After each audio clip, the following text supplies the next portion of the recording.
Abrimos, señoras y señores, la tertulia en este lunes que es 6 de febrero del año 2023. Saludo a quienes nos acompañan en la mesa hoy, dos acá, dos a distancia. Voy por orden alfabético y también por orden geográfico, digamos. Miguel Brechner, buen día. Buen día, ¿cómo están todos? Martín Bueno, ¿qué tal? Buen día, Emiliano. Acá están, los dos acá. Y los dos nombres que nos acompañan a distancia. Primero, saludo a Ana Laura Pérez, buen día. Buen día, Emiliano, buen día para todos. Y por otro, saludo a Diego Irazábal. Buen día para todos, los saludo hoy desde la Santísima Trinidad de los Porongos. O sea, tu ciudad, ¿no? Exactamente, departamento de Flores. ¿Cómo está por ahí? ¿Cómo fueron las lluvias? ¿Alcanzaron? ¿Hacen falta más? Hace falta más.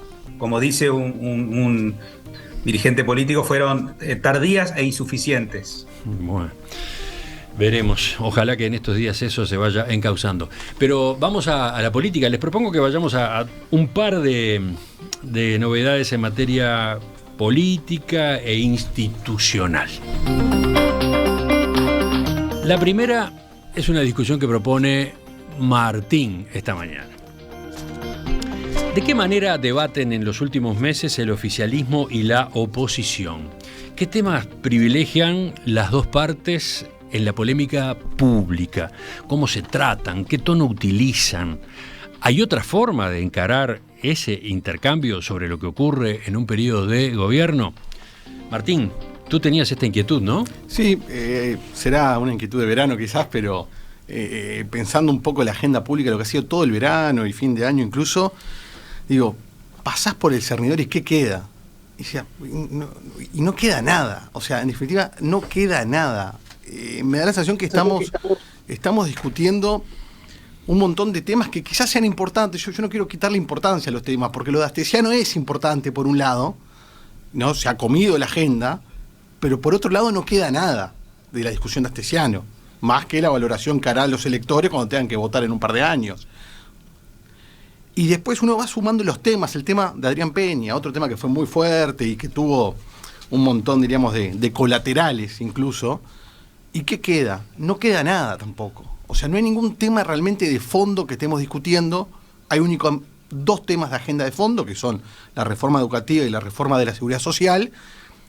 Y si uno, que es un lector atento y ve, bueno, qué tanto se discute en serio estos dos temas, tampoco hay mucho. O sea, uno realmente, yo ayer veía a los sindicatos y la educación, hacer un montón de manifestaciones sobre el tema de las ORG, y no hay ninguna discusión relativamente en serio.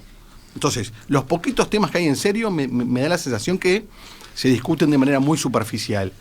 Y después nos pasamos, o sea, todos, ¿no? Los uruguayos en general, intercambiando, diríamos, y discutiendo temas que son bastante que no tienen que ver a algo de fondo o un cambio del Uruguay. ¿Está exagerando, Martín? ¿Se le fue la moto en su crítica o no? Las preguntas que ayer nos pasaba cuando discutíamos en cuanto a la preparación de la agenda de hoy resultaban útiles para tratar justamente de no estar en el tema tal o el asunto cual, sino buscar una especie de, no sé, de mirada panorámica. Entonces, avancemos un poco más. ¿Qué dicen los demás? La periodista, pues tenemos distintas visiones en la mesa de hoy, ¿no? ¿Qué dice la periodista? ¿Qué dice Ana Laura? Yo normalmente no pienso que a Martín se le fue la moto. Normalmente tiendo a coincidir con los enfoques, aunque sea. A ver, para mí hay un tema también como de... Yo pensando, ¿no? Desde ayer en el tema, en como porque uno ya con el tiempo de tertulia más o menos va pensando qué va a decir los otros y pensando qué agregar por otro lado. Yo pensando, ¿no? en un tema como, si uno lo analiza desde el punto de vista de lo que se llama el modelo de incentivos, ¿no? O sea, de qué te paga, si sos político, por ejemplo, qué garpa, qué no, incluso qué nos paga a los periodistas, a los medios donde trabajamos, en términos de repercusión, de ruido, que no deja de ser tener que ver también con clics, que a la gente le parece que es una cosa que está mal, pero eso termina redundando en ingresos publicitarios. Los medios tenemos que vivir de algo, ¿no? O de suscripciones, y los medios vivimos de algo. esa cosa romántica, ¿sí? Entonces creo que el problema también tiene que ver con que nos interesa a nosotros como público, ¿no? Y la verdad es que en general pagan cosas que en los tiroteos, ¿no? Los tiroteos no en el sentido literal, sino los enfrentamientos hiper exagerados sobre un tema, sin matices, ¿no? Y los temas complejos de fondo, como dice Martín, a veces nos requieren como consumidores de información, como ciudadanos, niveles de estudio, de preparación, de tiempo dedicado a entender, porque no es tan rápido saber si estás a favor o en contra, ¿no? O sea, o si te parece que sí o que no. Y de repente eso es otra cosa, ¿no? Lleva un tiempo, es más fácil tener una opinión. Yo me acordé, pensando en esto, hace un montón de años, con un periodista que trabajaba conmigo, cuando yo trabajaba en búsqueda, que era como mi mentor, porque se sentaba al lado mío y se va a enojar cuando escuche que diga que tiene muchos años más, Raúl Ronzoni, que trabajó años cubriendo judiciales, y para mí era como una referencia. Me acuerdo, hicimos juntos una nota, porque yo cubría salud, sobre un legislador que se operó gratis en salud pública, hace mucho tiempo. Y en paralelo habíamos hecho una serie de notas, no me puedo acordar, es terrible, pero yo no me puedo acordar cuál era el tema, como mucho más relevante, sobre algo que era mucho más relevante. Sin embargo, esa generó muchísima más repercusión. Y Raúl decía, y lo que pasa es que se entiende rápido. Entonces, también hay ahí un fenómeno que para terminar, digo, para los periodistas es un desafío, y es una cosa en la que yo trabajo mucho, tenemos que ayudar a la gente a entender mejor temas que son más complejos para cortarles el proceso, porque también es verdad que se tienen que dedicar a otras cosas, pero creo que a veces el debate termina siendo simple, porque que no sea simple requiere dedicación, trabajo, esfuerzo, de todos. Mirá por dónde fue Ana Laura, ¿no? Yo acá había anotado, y no lo dije, no rinde. Bueno. Y a mí me parece que hay una responsabilidad. Claro, hay una responsabilidad. Ana Laura lo colocó prácticamente en el terreno del entretenimiento, ¿no? Claro. ¿Qué entretiene y qué aburre? Antes, yo creo que ¿Qué atrae y qué te obliga a dedicarte y concentrarte y trabajar en el entendimiento, ¿no? Pero antes se me había pensado que en el sistema político, que en definitiva es quien termina administrando el Estado, haciendo las políticas públicas, todos sabían qué era que rendía y qué no rendía. Y culturalmente sabían que, bueno, esto rinde y esto no rinde. Pero había mucha más responsabilidad de, esto que no rinde igual hay que hacerlo. Y eso me parece que de a poquito se fue yendo. O sea, culturalmente empezó a andar mucho la cultura de qué rinde y qué no rinde, y no hay esos personajes que siempre transmitían una responsabilidad institucional. Aunque no rinda, a esto hay que darle mucho tiempo, que es muy importante. Tenés un poquitito de espacio en los medios, no importa. Tenemos un politólogo en la mesa, con sus preferencias políticas, pero politólogo también. Vamos a dejarlo para el final. Escuchamos antes a Miguel. A ver, yo creo que, digamos, vivimos en un mundo que lo light tiene muchas ventajas. No solo sin azúcar, sino en todos los temas, no solo en Uruguay, la mayoría de los temas que se abordan en la discusión, olvidémonos la agenda política, pero en otras agendas, nadie se hace las preguntas de fondo. O sea, por ejemplo, salió ChatGPT y está todo el mundo hablando de que los estudiantes van a copiar, y esa es la preocupación, en vez de pensar qué debiera ser la educación en este mundo tecnológico. Entonces estamos todos discutiendo, ¿cómo vamos a controlar que no sea una copia de lo que escribieron en ChatGPT? Bien, lo fácil, o sea, no quiero hablar de los noticieros que pasan horas y horas y horas del rojo, porque es lo que más atrae, lo que más da rating. Creo que tenemos un defecto muy grande a nivel político, que es que al día siguiente de las elecciones empiezan la siguiente elección, y después el día siguiente de la elección municipal empieza el preparativo para las internas, y que si no estás en todo ese ruido, no estás. Y entonces hace que cualquier cosa sea parte de la política, y no está bien. O sea, Ayer, por ejemplo, Fernando Pereira se refirió a esa objeción que se le hace desde el oficialismo al Frente Amplio, de que están en campaña electoral. Él lo corrigió, dijo, no, lo que pasa es que nosotros hacemos política de manera permanente. Sí, pero una cosa es hacer política de manera permanente. Estamos todo el tiempo en contacto pero, con la gente, etcétera. ¿Viste? Pero y es tu partido, ¿no? Mirá, mi mirá cómo partido, lo planteo. No es un tema de campaña electoral. Pero no, es un tema de campaña electoral, porque quienes quieren ser candidatos tienen que empezar a empujarse para ser candidatos desde el día 1. Y entonces hay una estrategia, no es todo a la fuerza del mercado, hay una cierta lógica de a quién empujamos, quién no, quién dice esto, quién no, cómo salimos con este tema, o sea, pero el tema es que el tiempo no lo contamos. En Uruguay el tiempo es una variable que en general nunca está sobre la mesa. Vamos a hacer algo, no importa cuándo, lo vamos a hacer y el otro viene y lo vamos a hacer. Yo he visto unos documentos ahora sobre ciencia y tecnología que estoy impresionado. Son muy parecidos a los de hace 5, hace 10, hace 15 años. O sea, entonces. ¿De quién son esos? No, que son consultorías. No estoy. Simplemente digo, el tiempo no cuenta. ¿Tá? Y como hay una elección atrás de otra, y lo light es lo que es fundamental, hace que no se aborden. Y puedo citarte temas de esta semana, de otras que vos los lees y decís, pero este es el problema o el problema es otro. Si quieren podemos hacer la segunda parte, temas que vos decís, esto, o sea, un ejemplo, la noticia que la Comap cambió los autos de 25.000 a 40.000. ¿Es la noticia? ¿O la noticia es que la gente compra auto eléctrico porque tiene un beneficio de que en vez de pagar impuestos se compra un auto eléctrico? Nadie analiza de que un auto eléctrico paga 0 recargo y 0 y Messi.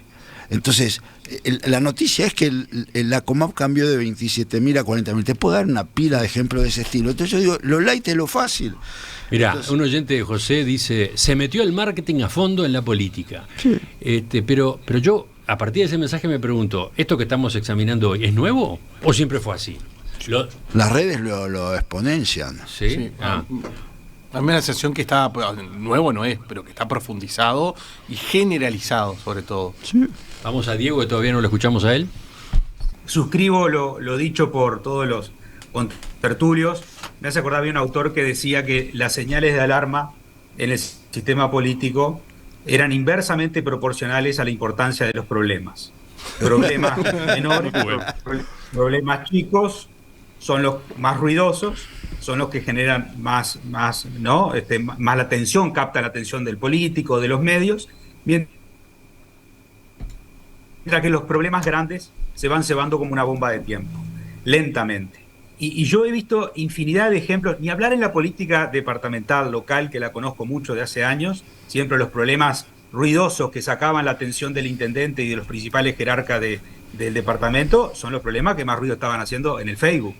Donde le estaban pegando al intendente porque en tal esquina pasó tal cosa, porque en tal barrio tal otra, o porque no, pero los problemas de fondo de un departamento no son los que están todos los días en la agenda de mayor preocupación del intendente, porque va por cómo lo lleva la corriente. Una vuelta me acuerdo que para un trabajo le hice una entrevista a Luis Eduardo González, que era espléndido hablar con él, y me acuerdo que me dijo algo que me gustó mucho. Me decía, los políticos que juegan en primera división suelen tener una idea de las metas, de la misión, de a dónde apuntan, de a dónde van en grandes líneas. Pero a medida que vamos bajando la estructura del liderazgo político, empieza a pensar más el día a día, la coyuntura, ¿no? El voto a voto, lo que decía Ana Laura recién, qué es lo que rinde más, ¿no? Entonces, vaya si será importante que los líderes políticos mantengan por lo menos ciertos temas de visión general, de metas, de hacia dónde va el país, de hacia dónde van nuestra sociedad, nuestra comunidad,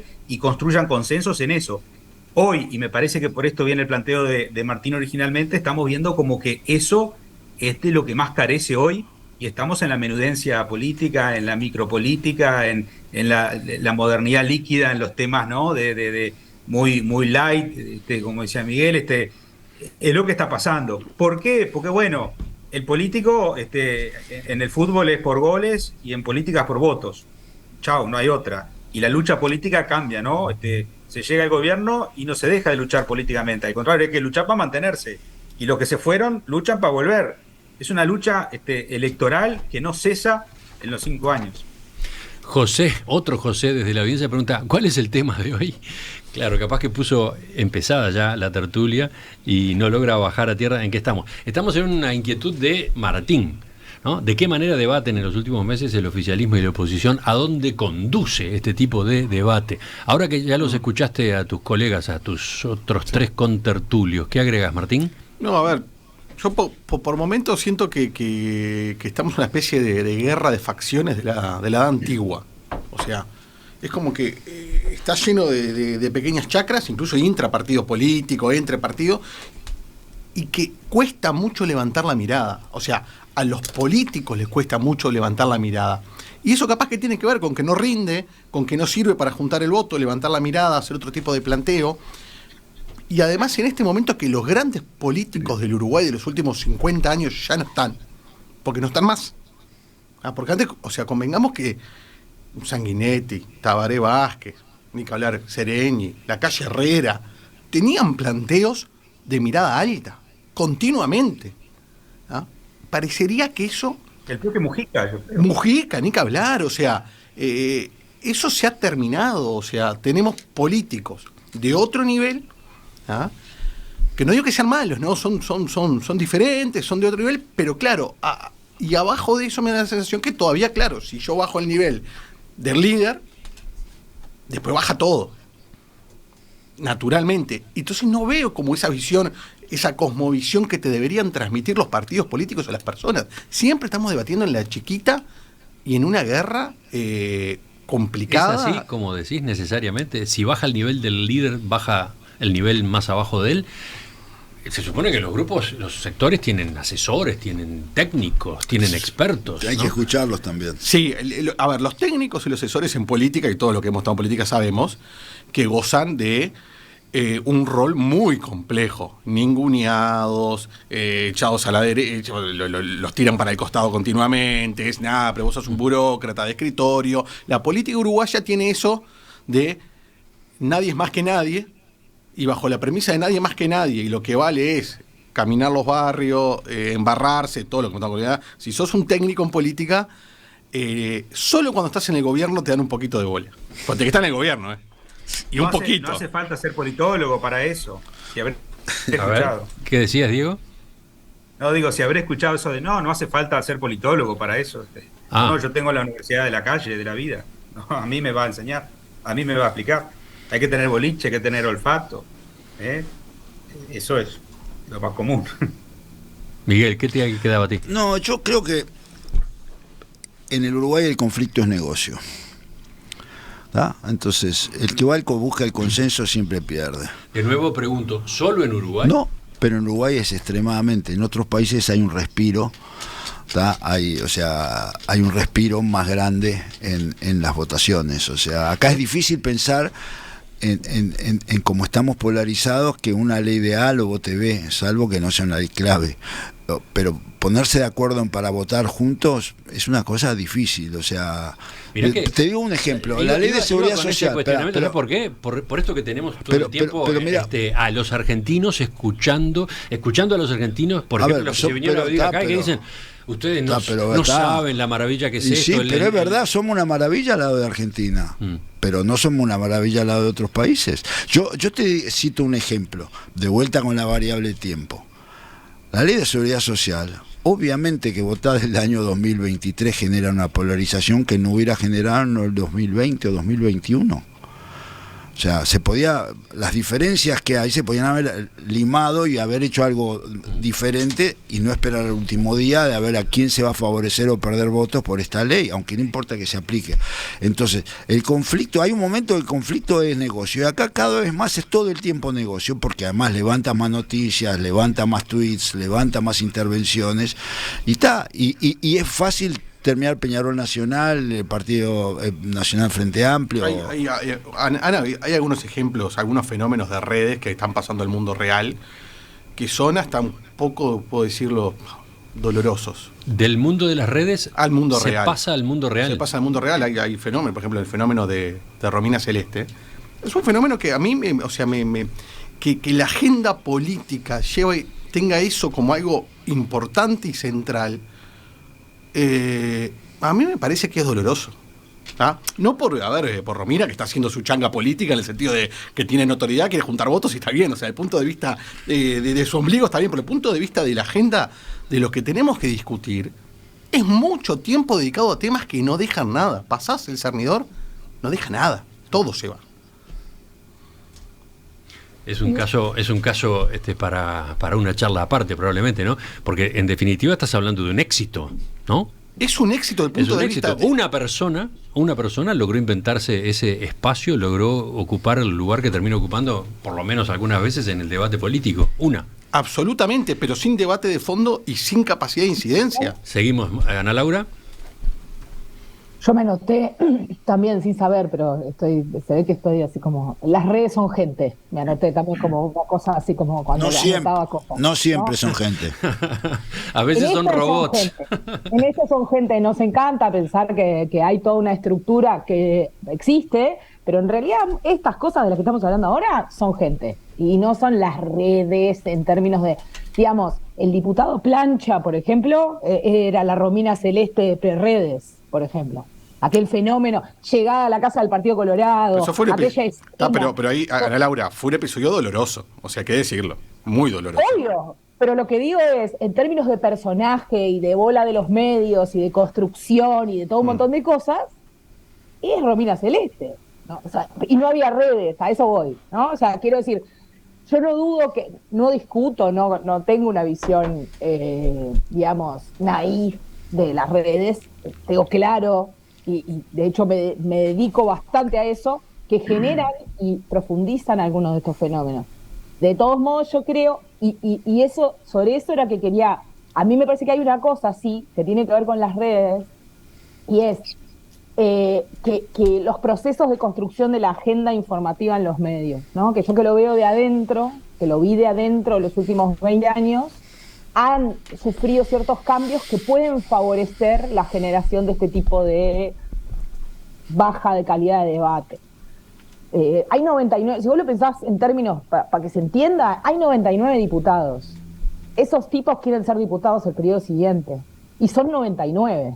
Es la guerra para aparecer. O sea, cada frase que aparece en un medio, cada 30 segundos en un informativo, es la chance de no dejar de ser diputados. Y son 99. Es la guerra, o sea, antes, porque no existían las redes, de repente el proceso de construcción de la agenda tenía mucho más que ver con tener contacto con un periodista, convencerlo de que ibas a presentar un proyecto de ley, contarle un tema del que ibas a hablar, construir temas de los que vos te convirtieras en referencia, entonces te llamaran cuando ese tema apareciera en la agenda.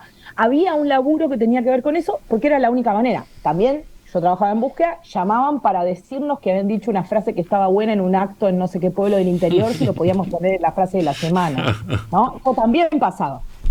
Pero tenía que ver con eso. Ahora, de repente, en esto de que te garpa y no te garpa, lo que te garpa es ir a Twitter y tirar un cualquier cosa, porque los periodistas, y ahí hago media culpa, trabajamos mucho levantando eso para hacer notas, ¿no? Entonces, a veces de repente te garpa más que llamar a un periodista y decirle que tenés un proyecto de ley, pelearte con alguien en redes, decirle, tirotearte con alguien, ponerte agresivo o lo que sea, simplificar, etcétera, porque eso termina apareciendo en la agenda. Entonces ahí sí yo creo que hay un tema que cambió que tiene que ver con cómo se construye la agenda a nivel de los medios, que por más redes que haya, siguen jugando un partido importante en de qué hablamos, ¿no? ¿Qué pensamos sobre eso? Pero de qué hablamos seguramente. Diego. Pues hay un tema que a mí me parece, volvemos a lo mismo, yo creo que acá el tema de fondo obviamente es que los que están en el sistema político, o sea, todo se mira en función de los que están adentro quieren seguir adentro y los que están afuera quieren entrar. Hay una competencia exacerbada, a veces más allá de los límites de la propia ética. Se apela a cualquier mecanismo, pero eso en un contexto donde, hay una, me parece, y les pregunto, no sé, pero me parece que hay una cada vez más baja tolerancia del electorado entre el deseo y la realización. La gente es cada vez más inmediatista, cada vez más quiere la solución inmediata, material, no hay una visión de causas a largo plazo. Yo creo que hay una mayor baja tolerancia, no sé si se me escucha bien, una mayor baja tolerancia entre el deseo y la realización. La gente es cada vez más inmediatista, y eso empuja y obliga al político a tener que estar en los temas del corto plazo, del inmediatismo y de la coyuntura. ¿Ustedes perciben eso? ¿Están de acuerdo con eso?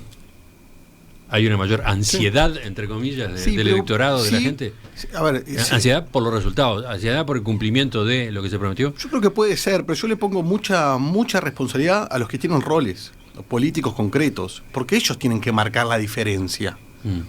O sea, digamos... Estamos de acuerdo en eso. Lo que pasa es que ellos se tienen que mantener. Y voy a poner un ejemplo que en general lo pongo porque la verdad que es una diputada que cada vez que la escucha está hablando de un tema de fondo, que es la diputada Lustenberg. Uno cada vez que la escucha está hablando en serio de un tema en serio. No entra en ningún tiroteo, está hablando siempre de temas en serio. Yo no digo que no tenga que haber tiroteo en política, porque está bien y es parte de las reglas, pero lo que no puede ser es que se transforme todo en eso y que cada vez tenga más espacio y que cada vez incluso los tiroteos de menor nivel, porque convengamos que hay tiroteos de alto nivel y de bajo nivel, ¿no? Los de menor nivel terminan ganando más espacio. Es como que, digo... Miguel, estás muy reflexivo, te escucho. No, lo que pasa es que este es un tema...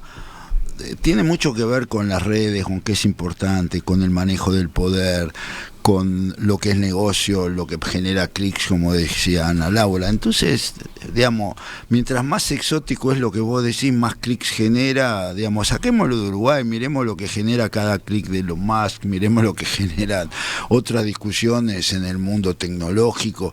Entonces, es muy chiquito Uruguay y rápidamente quedamos atrapados de eso. O sea, a mí me sorprende porque me da mucho dolor no poder discutir de fondo, ver que pasan los años, de vuelta a la variable tiempo no importa, y el Uruguay no se transforma en cosas que se debería transformar. Claro, me lo vas a comparar contra otros países, somos ideales, contra Argentina y contra otros. Pero nosotros quisiéramos ser los países escandinavos, quisiéramos ser Finlandia, que yo, si me preguntás, quisiera ser Dinamarca. No me interesa estar mucho mejor que Venezuela. Digamos, a mí me interesa que podamos recuperar ese nivel o sea, y eso no lo veo con esta inmediatez y no lo veo con esta polarización, y más me asusta de que la polarización se va a seguir manteniendo. O sea, me sorprendió gratamente ayer que muchos integrantes de otros partidos saludaron al Frente Amplio por sus 52 años. Me pareció maravilloso, algo que es normal. Es cierto lo que estás resaltando. Ocurrió eso, ¿no? Ocurrió en el fin de semana varios saludos de dirigentes blancos, colorados, al Frente Amplio por su aniversario. Y reconociéndole su valor institucional, etcétera, etcétera. Y vos decís algo que es obvio, pero es obvio. Es el partido más grande del Uruguay. Fueron señales que conviene registrar, porque capaz que justamente están hablando de, por lo menos, figuras, dirigentes que dicen, che, tenemos que hacer un clic acá. Ojalá, ¿no? A ver, ojalá dure. ¿Entendés? Ojalá dure y que no haya un francotirador de adentro, porque los francotiradores están en todo lado, los tirabombas están en todo lado, que apenas hay un acercamiento de algo, pone una bomba para favorecer de vuelta el ruido, ¿no? Lo digo, hago esa pregunta teniendo en cuenta que el momento de la discusión oficialismo-oposición es particularmente crispado, ¿no? Entonces, que existieran esos mensajes en redes sociales no fue algo a despreciar.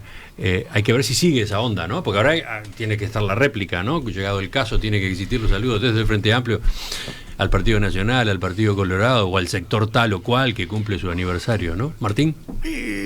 Los partidos políticos, digamos, en ese nivel funcionamos bien. Uruguay tiene un buen funcionamiento interpartidario. Hay muy buena relación entre los integrantes de los partidos políticos.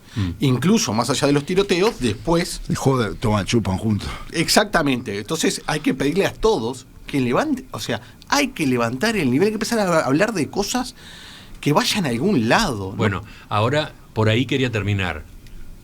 ¿Es posible eso? Yo creo que decir, sí. ¿Hay alguien que puede provocar el cambio en este proceso que estamos viviendo? Yo creo que para empezar, hay que en algunos temas poner reglas muy claras de si estás en la actividad político-técnica, no podés estar haciendo ciertas cosas, no podés mañana ser un cargo elegible. Eso es lo primero que hay que tratar de cortar. O sea, en el tema de educación es un tema fundamental, lo vamos a hablar después, pero es un tema fundamental que haya consenso, para lo cual habrá que fijar reglas de que quienes están en esos temas no podrán ocupar cargos ministeriales, candidaturas, etcétera, por no sé, 10 años, 15 años, que sea vocacional y que lo quiere hacer y el ¿Estás resto... viendo concretamente a Robert Silva? No, Robert Silva, pero Robert Silva es él dice que no lo va a hacer y yo le creo. No es eso, es el hecho de que hay que buscar una manera de aislar temas que son profundos. Esa sería una herramienta, un instrumento posible para provocar algún cambio. ¿Tú, Martín, tenés otras ideas? A ver, yo creo que en definitiva a las instituciones las hacen las personas. Entonces, hay que mejorar, yo siempre lo digo acá, la captación de personas en el sistema político. Hay que buscar cómo el sistema político capta personas y cómo los elige después. Después de captado, cómo los elige para hacer actividades. Y eso es un tema muy complejo, porque en definitiva, lo decía Diego, en política lo que vale es el voto, ¿tá? Pero lo que pasa es que el simple hecho de ser un buen juntavotos no necesariamente implica ser un buen gobernante, ¿tá? Entonces hay que tener un equilibrio ahí, y ahí me parece que el equilibrio está ahí. Y ahí, ¿quiénes son? Históricamente han sido los líderes históricos que han logrado ese equilibrio. Son los líderes históricos. Estamos en un momento de recambio y de liderazgo y capaz que se está complejizando. No puede ser que tenemos en todos los partidos integrantes que se bandean mal, que dicen disparates, que agreden y no haya nadie como un hermano mayor, digamos, diga, che, pará la mano. No puede ser, eso es una falta de liderazgo brutal. Alguien tiene que poner orden. Terminamos ya, se nos va del tiempo. ¿Otras ideas? ¿Ustedes entienden, Diego, Ana Laura, que hay forma de corregir esto?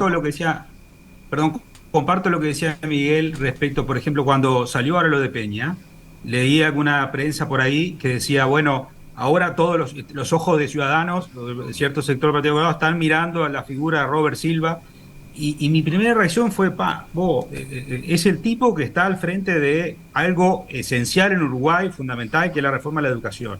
Si ya se va a enredar en este 2023 en los temas electorales, o que dé el paso al costado, porque tenemos que preservar ciertas políticas públicas, ciertos temas de Estado, de esa cuestión política, por lo que dice Martín y por lo que dicen los demás compañeros. Entonces, por ahí puede ser una de las posibilidades. Bueno, ¿cuáles son los temas de políticas públicas que preservamos y por tanto los preservamos desde el punto de vista de que quienes están al frente de ellos se van a comprometer a no entrar en la cancha electoral en el mismo momento que están ejecutando la política pública?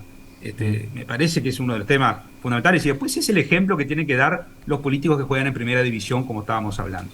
Eso derrama, indudablemente en una estructura partidaria, eso derrama, y es lo que se necesita, que la cabeza, que los que están arriba tengan eso bien claro, porque después hay cierta verticalidad, aunque los partidos no son obviamente algo militar donde hay disciplina, pero a veces también la cabeza derrama, ¿no? Ana Laura, te toca el cierre. Yo creo que, pensaba ahora cuando hablaba Miguel, también hay gente que gana en esta lógica, ¿no? Y hay que tener claro eso, ¿no? Hay políticos que ganan en esta lógica porque no tienen profundidad, porque no les interesa tenerla y porque figuran en una lógica de temas simples, charquito, agresión, etcétera. Y cuando uno trata de cambiar las cosas, quienes ganan se resisten. Entonces me parece que es eso, tiene que venir de arriba para abajo la señal, clarita, de qué cosas se pueden y qué cosas no. Yo creo, como dice Martín, que a mí me sorprende que últimamente parece que se puede todo. O sea, se puede todo, se puede hacer cualquier cosa. Y nadie está diciendo, ni siquiera uno plantea que tiene que haber un rezongo público. Pero como me consta que no lo ha habido en privado, que no hay rezongos privados por determinadas maneras de conducirse y por determinadas observaciones, afirmaciones, en todos los partidos hay, como decían, creo que era Miguel, en todos hay tirabombas, y está bien que haya tirabombas, siempre hubo, pero el tema es que tiene que haber un mínimo de reglas de qué cosas se pueden decir y qué no. Y me parece que ahora no hay. Eso me parece que sería importante como señal. Martín hace su brevísimo epílogo. Una cosa chiquita que decía Miguel. El proceso de toma de decisiones de alguien que está en campaña electoral es totalmente diferente al proceso de toma de decisiones de una persona que está trabajando de manera profesional. ¿Ah? Cuando tú estás en campaña electoral y estás en un cargo, tus decisiones tienen otros fundamentos. Entonces, lo que dice Miguel es muy importante. No puede haber cargos estratégicos en personas que están en campaña electoral, porque las decisiones que tomas son incorrectas, son para tu campaña, no son para la función. Ustedes siguen pensando, ustedes de la audiencia siguen pensando en el tema que discutíamos ahora, que por supuesto no quedó cerrado. Lo que buscamos es eso, que repique, que lo comenten con otros, que le pasen la grabación y que, no sé, capaz que produzca algún efecto este debate de acá.